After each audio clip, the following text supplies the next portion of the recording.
Hello，我今日好攰啊！我教咗5堂 group class，Oh my god！所以咧，我就都係分享翻之前同大家分享過嘅《流浪集》書閣自寫嘅其中一段説話。我當初買呢本書咧係俾佢呢句説話吸引，做你自己，世界自然會供養你。到底要幾豁達先可以做到咁啊？係啦，咁我就分享入面其中嘅一句説話啦。太多人用太多嘅時間去賺取佢以為好需要，但係其實係用唔到嘅錢，以至於佢連流浪都覺得係奢侈嘅事。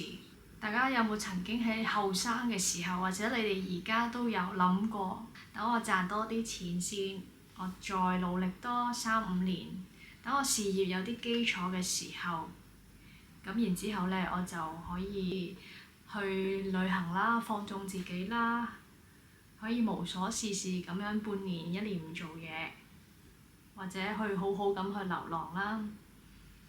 然而咧，我哋10年啊、20年或者30年、50年，轉眼就過咗去。呢啲人咧，邊度都冇去嘅。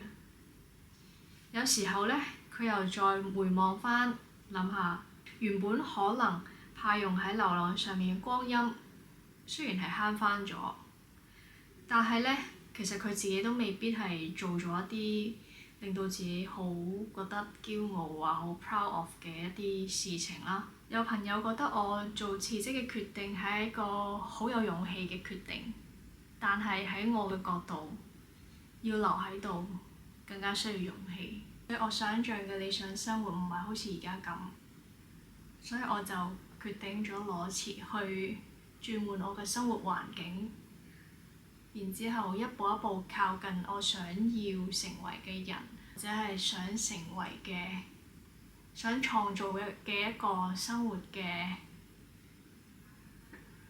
環境，或者係生活嘅方式。